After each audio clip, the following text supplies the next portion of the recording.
Hello and welcome everyone. Crack study Hindi में आपका स्वागत है। आज के इस वीडियो में हम बात कर रहे हैं सेल के मुख्य भागों के बारे में। तो चलिए शुरू करते हैं। सेल के मुख्य भागों की अगर अपन बात करें तो इसमें सबसे पहले नंबर का जो पॉइंट हमारे पास है वो है कोशिका भित्ति, जिसे हम सेल वॉल के नाम से भी जानते हैं। और ये जो कोशिका भित्ति होती है या कहें कि सेल वॉल, यह केवल पादप कोशिका में पाया जाता है, केवल पादप कोशिकाओं में ही पाया जाता है। इसके अलावा ये जो कोशिका भित्ति होती है पादप कोशिकाओं में सेल्यूलोज का बना होता है। यह कोशिका को निश्चित आकार एवं आकृति बनाए रखने में सहायता करती है। ये जो कोशिका भित्ति है, पहली बात तो ये केवल पादप कोशिका में पाई जाती है, और दूसरा कि ये सेल्यूलोज की बनी होती है, और तीसरा पॉइंट इसका यह है कि यह कोशिका को क्या करती है, निश्चित आकृति और आकार बनाए रखने में मदद करती है। जीवाणु का कोशिका भित्ति पेप्टिडोग्लाइकेन का बना होता है। कुछ जीवाणु होते हैं जिनकी कोशिका भित्ति पेप्टिडोग्लाइकेन का बना होता है।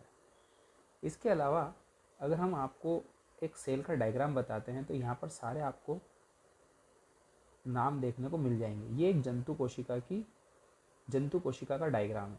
इसके अंदर जितने भी नाम दिए हुए हम सभी पर चर्चा करने वाले हैं, जैसे कि गाल्गी उपकरण क्या होता है, केंद्रकीय झिल्ली क्या होती है, लाइसोसोम क्या होता है ना, राइबोसोम क्या होता है, माइटोकॉन्ड्रिया क्या होता है, केंद्रक क्या होता है, इन सभी के बारे में हम इसमें देखते हैं।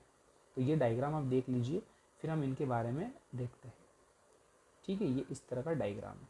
थोड़ा सा आगे चलते हैं तो हमारे पास आता है कोशिका झिल्ली, दूसरे नंबर का पॉइंट। अभी पहला पॉइंट हमने पढ़ा था कोशिका भित्ति, दूसरा पॉइंट है हमारे पास कोशिका झिल्ली। कोशिका झिल्ली जो होती है इसे हम सेल मेम्ब्रेन के नाम से जानते हैं। कोशिका के सभी अवयव एक पतली झिल्ली द्वारा घिरे रहते हैं। इस झिल्ली को कोशिका झिल्ली कहते हैं। मतलब जो कोशिका होती है उसके चारों तरफ एक झिल्ली होती है, जिसके अंदर क्या होता है, कोशिका के सभी अवयव एक पतली झिल्ली के द्वारा घिरे रहते हैं। इस झिल्ली को हम कोशिका झिल्ली के नाम से जानते हैं। यह अर्धपारगम्य झिल्ली होती है। अर्धपारगम्य झिल्ली का मतलब होता है इसका मुख्य कार्य कोशिका के अंदर जाने वाले एवं अंदर से बाहर आने वाले पदार्थों का निर्धारण करना होता है।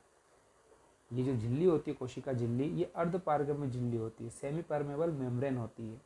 इसका मुख्य कार्य ये होता है कि कोशिका के अंदर और अंदर से बाहर जो पदार्थ होते हैं उनका आदान प्रदान होता रहता है या निर्धारण होता रहता है। पॉइंट नंबर 2 के बाद हमारे पास आता है पॉइंट नंबर 3। पॉइंट नंबर 3 को हम तारक का या कहीं की सेंट्रोसोम के नाम से जानते हैं। इसकी खोज बोबेरी ने की थी। किसने की थी इसकी खोज? बोबेरी ने की थी। ये केवल जंतु कोशिका में पाया जाता है। जिस तरह से कोशिका भित्ति पादप कोशिकाओं में पाया जाता है, उसी तरह से सेंट्रोसोम या कहीं की तारक काय जो होते हैं ये केवल जंतु कोशिका में पाए जाते हैं। तारक का या सेंट्रोसोम के अंदर एक या दो कण जैसी रचना होती है जिसे सेंट्रियोल कहते हैं। जो हमारा सेंट्रोसोम होता है इसके अंदर एक या दो कण की जैसी रचना होती है, जिसको हम सेंट्रियोल के नाम से जानते हैं। समसूत्री विभाजन में यह दो ध्रुवों का निर्माण करता है। जब कोशिका टूटती है, एक से दो कोशिका बनती है, तो ये दो ध्रुवों का निर्माण करते हैं। मतलब समसूत्री विभाजन में ये ध्रुव का निर्माण करते हैं।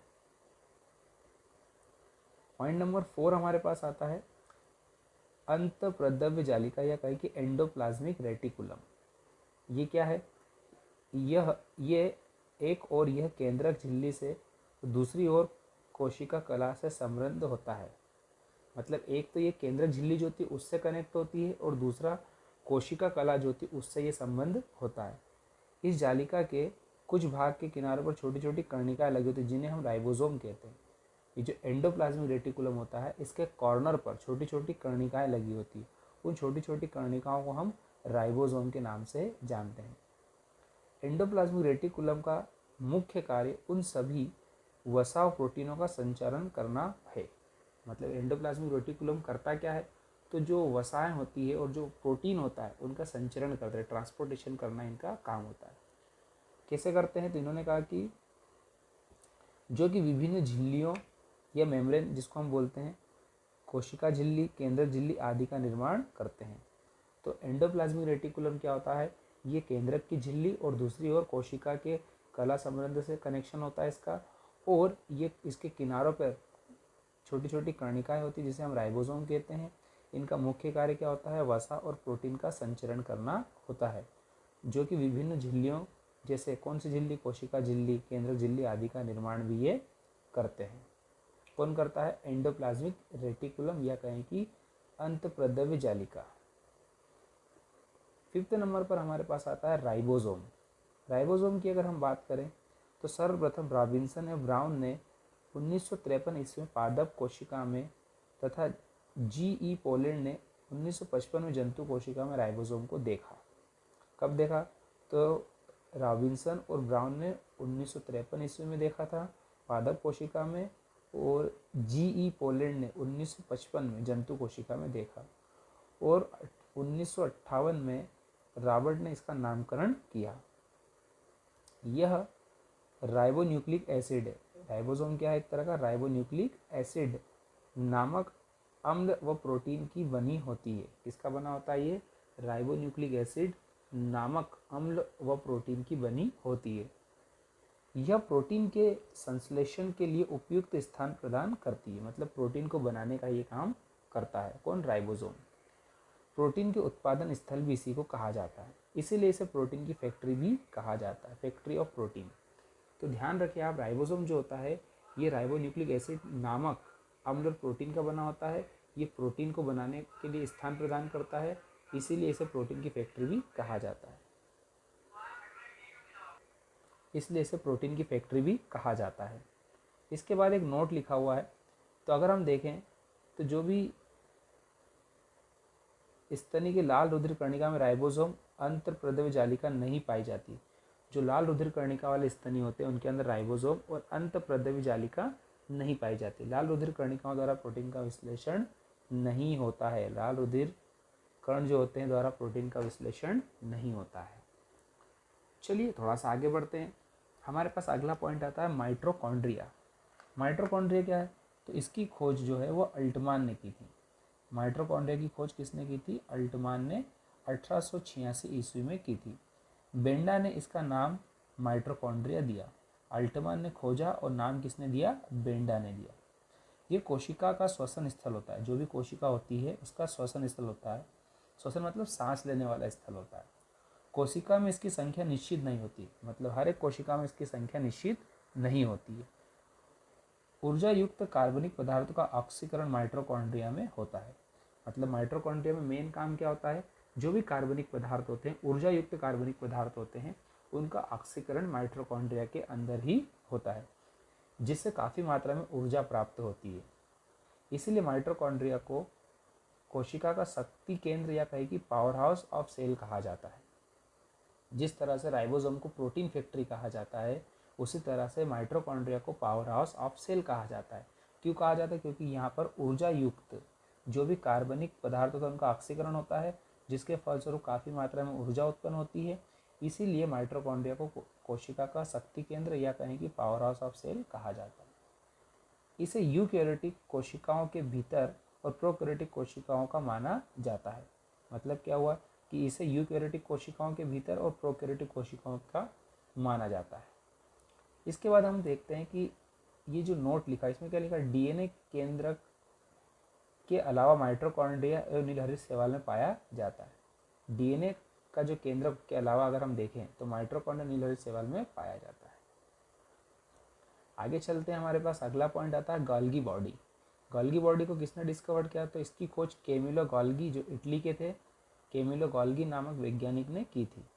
ये सूक्ष्म नलिकाओं के समूह एवं थैली का बना होता है। किसका बना होता है, छोटी छोटी नलिकाओं का बना होता है और थैलियों का बना होता है।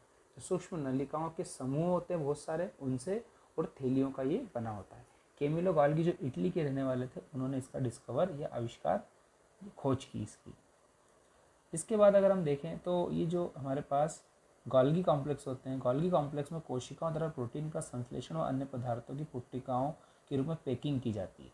ये करता क्या है, तो जो भी कोशिकाओं द्वारा संश्लेषित प्रोटीन होता है, जो कोशिकाओं द्वारा संश्लेषित प्रोटीन होता है और अन्य पदार्थ जो होते हैं उनकी पुट्टिकाओं को पैकेजिंग का काम करता है। ये पुट्टिकाएं गंतव्य स्थान पर उस पदार्थ को पहुंचा देती है, और ये क्या करती है, पर्टिकुलर जगह पर उस पदार्थ को पहुंचा देती है। यदि कोई पदार्थ कोशिका से बाहर स्रावित होता है तो उस पदार्थ वाली पुट्टिकाओं से उसे कोशिका झिल्ली के माध्यम से बाहर निकाल देती है। अगर कोई पदार्थ कोशिका से बाहर निकलता है तो ये पदार्थ वाली पुट्टिकाएं क्या करती है, कोशिका झिल्ली के माध्यम से उसको बाहर निकालने का भी काम करती है। इस प्रकार गोल्गी काय को हम कोशिका के अणुओं का यातायात प्रबंधन भी कहते हैं। इसीलिए क्या करते हैं, कोशिका के अंदर जो भी पदार्थ इधर उधर जा रहे हैं उसका यातायात प्रबंधन का काम कौन करता है, गोल्गी काय करता है कोशिकाओं के अंदर।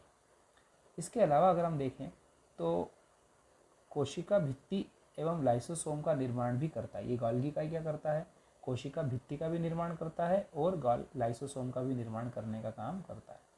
गोल्गी कॉम्प्लेक्स में साधारण शर्करा से कार्बोहाइड्रेट का संश्लेषण होता है। जो भी गोल्गी कॉम्प्लेक्स होता है उसमें साधारण शर्करा से क्या बनता है, कार्बोहाइड्रेट का संश्लेषण होता है, जो राइबोसोम में निर्मित प्रोटीन से मिलकर ग्लाइकोप्रोटीन बनाता है, जो आगे चल के क्या करता है, राइबोसोम से मिल जाता है, फिर प्रोटीन से मिलकर क्या करता है, ये ग्लाइकोप्रोटीन बनाने का काम करता है। तो इस तरह से हम गोल्गी बॉडी को देखते हैं, गोल्गी काय को। 8वें नंबर पर हमारे पास आता है लाइसोसोम। लाइसोसोम की अगर हम बात करें, इसकी खोज डी डुए नामक वैज्ञानिक ने की थी। यह सूक्ष्म गोल इकहरी झिल्ली से घिरी थैली जैसी रचना होती है। किसकी जैसी रचना होती है, थैली जैसी रचना होती है लाइसोसोम की। इसका सबसे प्रमुख कार्य भारी पदार्थों का भक्षण और पाचन करना होता है। जो भारी पदार्थ होते हैं उनको पूरी तरह से भक्षण और पाचन करने का मतलब पूरी तरह से उनको मारकर डाइजेस्ट करने का काम होता है। इसमें 24 प्रकार के एंजाइम पाए जाते हैं। कितने प्रकार के एंजाइम पाए जाते हैं, 24 प्रकार के एंजाइम पाए जाते हैं। इसे आत्महत्या की थैली भी कहा जाता है। क्या कहा जाता है इसे, आत्महत्या की थैली। तो सुसाइडल वेसिकल्स किसे कहा जाता है, लाइसोसोम को। ये आत्महत्या की थैली किसे कहा जाता है, लाइसोसोम को। क्योंकि जब बाहरी पदार्थ इसको नहीं मिलते हैं भक्षण करने के लिए और पचाने के लिए, तो ये क्या करते हैं, खुद की सेलों को मारना चालू कर देते हैं, क्योंकि इसमें 24 प्रकार के एंजाइम भी पाए जाते हैं, इसलिए इसे आत्महत्या की थैली भी कहा जाता है। अगर हम देखें स्तनधारियों की लाल रक्त कर्णिका में लाइसोसोम नहीं पाया जाता। जो भी स्तनधारी होते हैं अगर उनके अंदर रेड ब्लड सेल है तो उनके अंदर लाइसोसोम नहीं पाया जाता है। 9th नंबर का हमारे पास पॉइंट आता है जिसका नाम है प्लास्टिड। प्लास्टिड की अगर हम बात करें तो इसको लवक के नाम से जाना जाता है और ये भी केवल पादप कोशिकाओं में ही पाया जाता है। किसमें पाया जाता है, पादप कोशिकाओं में। ये 3 प्रकार के होते हैं। पहला होता है हरित लवक, दूसरा होता है अवर्णी लवक और वर्णिक लवक, है ना। तो ये 3 प्रकार के। अगर हम देखें हरित लवक जिसको हम क्लोरोप्लास्ट कहते हैं, अवर्णी लवक जिसको हम ल्यूकोप्लास्ट कहते हैं और एक होता है वर्णी लवक जिसको हम क्रोमोप्लास्ट के नाम से जानते हैं। अब देखो हरित लवक जो पहले नंबर पर है ये हरा रंग का होता है। कैसा होता है, हरा रंग का होता है, क्योंकि इसके अंदर एक हरे रंग का पदार्थ पर्णहरित या कहीं क्लोरोफिल होता है। क्या होता है इसके अंदर, क्लोरोफिल होता है। तो क्लोरोप्लास्ट या कहीं हरित लवक जो होता है इसमें हरे रंग का एक पदार्थ होता है और इसी पदार्थ की अगर हम बात करें तो हरे रंग का जो पदार्थ होता है उसको पर्णहरित या क्लोरोफिल के नाम से हम जानते हैं। इसी की वजह से जो हमारे पेड़ पौधे होते हैं वो प्रकाश संश्लेषण का काम करते हैं। क्या करते हैं, प्रकाश संश्लेषण। जो हरित लवक होते हैं, जो क्लोरोप्लास्ट होते हैं वो हमें क्लोरोफिल देखने को मिलते हैं और जिसकी वजह से पौधे प्रकाश संश्लेषण करते हैं और अपना भोजन बनाते हैं। इसीलिए हरित लवक को पादप कोशिका का रसोई कहते हैं। मतलब आपका जो क्लोरोप्लास्ट है उसको हम क्या कहेंगे, या हरित लवक को क्या कहा जाता है, पादप कोशिकाओं का रसोई कहते हैं। जैसे रसोई घर होता है ना, उसे कहते हैं। पंक्तियों का पीला रंग उसमें कैरोटीन के निर्माण के कारण होता है। कुछ पौधों की पत्तियां आपने देखी होगी अक्सर कि पीली पड़ जाती है। तो पौधों की पत्तियां पीली पड़ जाती है उसका कारण है कि उसमें कैरोटीन के निर्माण होने के कारण उसकी पत्ती क्या हो जाती है, पीली हो जाती है। पॉइंट नंबर 2 आता है इसके अंदर अवर्णी लवक जिसको हम ल्यूकोप्लास्ट कहते हैं। अगर हम ल्यूकोप्लास्ट की बात करें ये रंगहीन होता है, मतलब इसका कोई कलर नहीं होता। यह पौधे के उन भागों में कोशिकाओं में पाया जाता है जो सूर्य प्रकाश से वंचित होते हैं, जैसे जड़, भूमिगत तने और अन्य भोज्य पदार्थों का संग्रहण करने वाले लवक। जो अवर्णी लवक होते हैं, ल्यूकोप्लास्ट जिसको हम कहते हैं, इसका कोई कलर नहीं होता है और ये कोशिका के पौधे जो होते हैं, पौधे की उन कोशिकाओं में पाया जाता है जहाँ पर प्रकाश कभी पहुँच ही नहीं पाता है। तो प्रकाश क्या जड़ों में पहुँच पाता है क्या, भूमिगत जो तने होते हैं वहाँ पर पहुँच पाता है क्या, नहीं पहुँच पाता। ये भोज्य पदार्थ का संग्रहण करने वाला लवक होता है। जो भोज्य पदार्थ होते हैं वो जमीन से, भूमिगत जो तने होते हैं, जड़ें होती हैं, उनसे लेने का काम करते हैं। तीसरे नंबर का हमारे पास आता है वर्णी लवक जिसको हम क्रोमोप्लास्ट के नाम से जानते हैं। ये रंगीन लवक होते हैं। रंगीन लवक मतलब कलर वाले होते हैं। जैसे कि अगर हम देखें तो लाल, पीले, नारंगी रंग के होते हैं। ये पौधों के रंगीन भाग जैसे पुष्प, फल, भित्ति, बीज आदि में पाए जाते हैं। तो ये रंगीन होते हैं, लाल रंग के भी हो सकते हैं, पीले हो सकते हैं, नारंगी हो सकते हैं, जिसकी वजह से पौधे जो होते हैं रंगीन भाग आपको देखने को मिलेंगे। जैसे फ्लावर्स आपको डिफरेंट कलर्स में देखने को मिलेंगे, फल, भित्ति होती है, बीज होते हैं, इनमें सभी में अलग अलग कलर आपको देखने को मिलेंगे। कुछ इंटरेस्टिंग पॉइंट है कि वर्णी लवक जो होता है ल्यूकोप्लास्ट के अन्य उदाहरण अगर अपन देखें तो टमाटर में लाइकोपेन पाया जाता है, गाजर में कैरोटीन पाया जाता है, चुकंदर में बीटानीन पाया जाता है। तो ये आपको जरूर याद रखना है कि वर्णी लवक के अन्य उदाहरण कौन से। टमाटर में क्या पाया जाता है, लाइकोपेन, जिसकी वजह से लाल कलर का दिखता है। गाजर ऑरेंज का होता है, मतलब कैरोटीन की वजह से होता है। चुकंदर जो होता है बीटानीन की वजह से देखने को मिलेगा। तो ये आपको याद रखना है। पॉइंट नंबर 10 आता है हमारे पास रसधानी। ये क्या होता है, इसे हम कोशिका का निर्जीव रचना होती है। ये कोशिका की कैसी रचना होती है, निर्जीव होती है। इसमें तरल पदार्थ भरे होते हैं। जंतु कोशिकाओं में अनेक बहुत छोटे छोटे होते हैं, परंतु पादप कोशिकाओं में प्राय बड़े बड़े और केंद्रक में स्थित होते हैं। ये निर्जीव भाग होता है, इसमें एक तरल पदार्थ भरा होता है।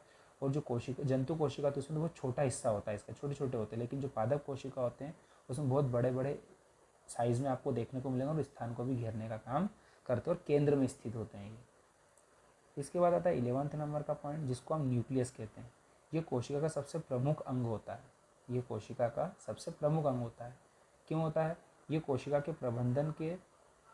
प्रबंधन के समान कार्य करता है। केंद्रक के धागेनुमा पदार्थ के जाल के रूप में बिखराई पड़ता है। केंद्रक के अंदर कैसा बिखरा मिलेगा आपको, धागेनुमा पदार्थ, एक जाल, जो धागा होता है ना उलझा हुआ रहता है, उसकी तरह ये पड़ा हुआ रहता है। इसे क्रोमेटीन कहते हैं। जो उलझी हुई संरचना केंद्रक के अंदर पड़ी हुई रहती है धागे के समान, जिसे हम क्या कहते हैं, क्रोमेटीन कहते हैं। ये प्रोटीन और डीएनए का बना होता है। किसका बना होता है, प्रोटीन और डीएनए का बना होता है। ये जो केंद्र, क्या कहा मैंने कि धागेनुमा संरचना, उलझी हुई धागे की संरचना केंद्रक में बिखरी हुई पड़ी रहती है और जिसे हम क्रोमेटीन कहते हैं। और ये जो आपका क्रोमेटीन है, अगर इसे हम देखें तो ये क्रोमेटीन कहते हैं। यह प्रोटीन और डीएनए का बना होता है। किसका बना होता है, प्रोटीन और डीएनए का बना होता है। कोशिका विभाजन के समय क्रोमेटीन सिकुड़कर अनेक मोटे छोटे धागों के रूप में संगठित हो जाता है। जब कोशिका टूटती है, 1 से 2 कोशिका बनती है, तो ये क्रोमेटीन सिकुड़ने लगता है और अनेक मोटे और छोटे धागों के रूप में संगठित हो जाता है। इन धागों को गुणसूत्र कहते हैं। क्या कहते हैं, गुणसूत्र या क्रोमोसोम के नाम से जाना जाता है। प्रत्येक जाति की जीवधारियों में सभी कोशिकाओं के केंद्रक में गुणसूत्र की संख्या निश्चित होती है। मतलब कोई भी जीवधारी हो, उनकी कोशिकाएं अगर है और उसके कोई भी जीवधारी है, तो उसकी जो कोशिकाओं में जो केंद्रक होता है उसमें गुणसूत्र की संख्या निश्चित मिलेगी आपको।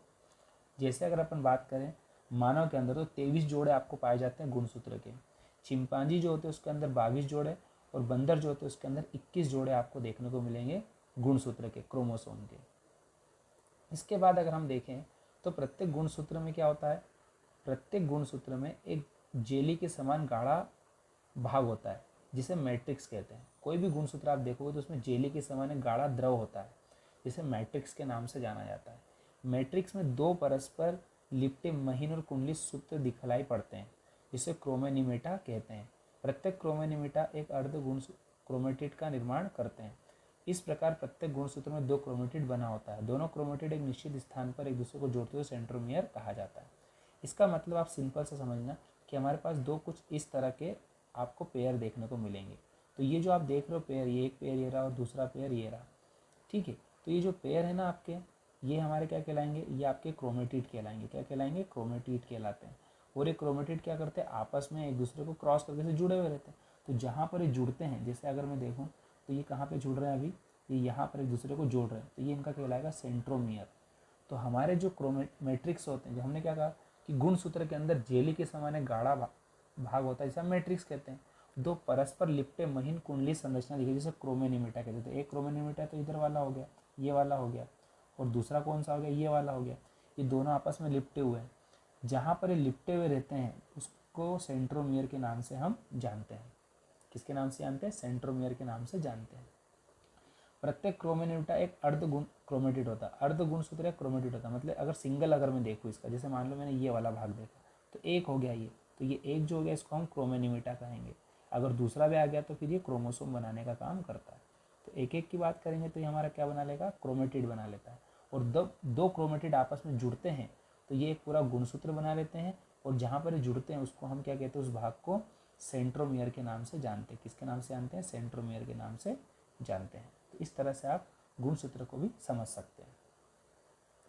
थोड़ा सा आगे चलते हैं। गुणसूत्र पर बहुत से जीन स्थित होते हैं जो एक पीढ़ी से दूसरी पीढ़ी तक लक्षणों को हस्तांतरित करते हैं और हमारे आनुवंशिक गुणों के लिए उत्तरदायी होते हैं। अब ये बात भी सही है कि जो गुणसूत्र होते हैं उनके अंदर जीन होते हैं जो एक पीढ़ी से दूसरी पीढ़ी तक जो लक्षण होते हैं उनको स्थानांतरित करने का काम करते हैं, और हमारी आनुवंशिकी जो गुण होते हैं उनको उत्तरदायी होते हैं एक पीढ़ी से दूसरी पीढ़ी तक ले जाने के लिए। ये जिन गुणसूत्र पर स्थित होते हैं और गुणसूत्र के माध्यम से ही पीढ़ी दर पीढ़ी स्थानांतरित होते हैं, इसलिए गुणसूत्रों को आनुवंशिकी का वाहक कहा जाता है। आनुवंशिकी का वाहक किसे कहा जाता है? गुणसूत्र को कहा जाता है। ये बात ध्यान रखेंगे आप, मैं रिपीट कर रहा हूँ। आनुवंशिकी का वाहक किसे कहा जाता है? तो गुणसूत्र को कहा जाता है। क्यों? क्योंकि इसके ऊपर जीन उपस्थित होते हैं। कैसे होते हैं समझना। ये मान लेते हैं मेरा एक क्रोमोसोम है, ठीक है। ये क्रोमोसोम का एक भाग होगा क्रोमेटिड, ये दूसरा भाग हो गया क्रोमेटिड। ये जहाँ पर आपस में मिलते हैं उसको हम सेंट्रोमियर कहते हैं। इन्हीं के अंदर आपको यहाँ पर या कहीं पर भी देखेंगे तो ऐसे यहाँ पर आपको जीन देखने को मिलेंगे। क्या देखने को मिलेंगे? जीन।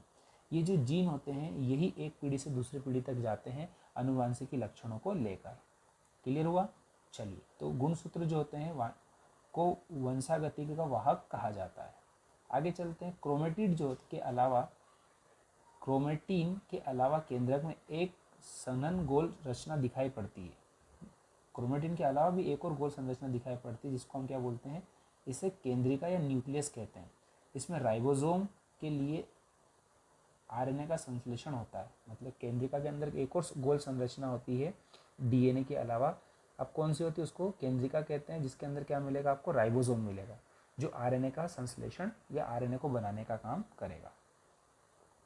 फिर अगर अपन देखें तो हमारे पास आता है डीएनए और आरएनए की संरचना। तो डीएनए का अधिकांश मात्रा केंद्रक में होती है। जो डीएनए होता है उसकी अधिकांश मात्रा कहाँ देखने को मिलेगी आपको? केंद्रक के अंदर। और कुछ मात्रा जो होती है माइटोकॉन्ड्रिया तथा हरित लवक में भी इसकी मिलती है। और डीएनए जो होता है पॉलीन्यूक्लियोटाइड होते हैं। डीएनए कैसे होते हैं? पॉलीन्यूक्लियोटाइड होते हैं। तो क्या कहा हमने कि डीएनए जो होता है ये अधिकांश कहाँ देखने को मिलेगा? केंद्रक में आपको देखने को मिलेगा। और कुछ मात्रा इसकी माइटोकॉन्ड्रिया में भी होती है और हरित लवक में भी पाई जाती है। और डीएनए जो होता है पॉलीन्यूक्लियोटाइड होते हैं, ये भी आपको याद रखना है। तो इस तरह से हम कोशिका के जो भाग होते हैं, कोशिका के जो अंग होते हैं उनके बारे में हम देखते हैं। आई होप आपको ये समझ में आया होगा कोशिका के मुख्य भाग। अब एक बार वो डायग्राम आप देख लीजिए। जो भाग हमने अभी डिस्कस किया इस वीडियो में, वो सारे पॉइंट आपको इस डायग्राम में देखने को मिलेंगे। केंद्रक झिल्ली देख लीजिए। अभी हमने आपसे कहा था केंद्रक झिल्ली, ये रही केंद्रक झिल्ली। ये रहा आपका लाइसोसोम, ये रहा आपका राइबोसोम, माइटोकॉन्ड्रिया, प्लाज्मा झिल्ली। सारी चीज़ें आपको यहाँ पर देखने को मिलेगी और इनको आपको डिटेल में डील करना है। सो आई होप आपको ये समझ में आया होगा। Thank you so much for watching my video.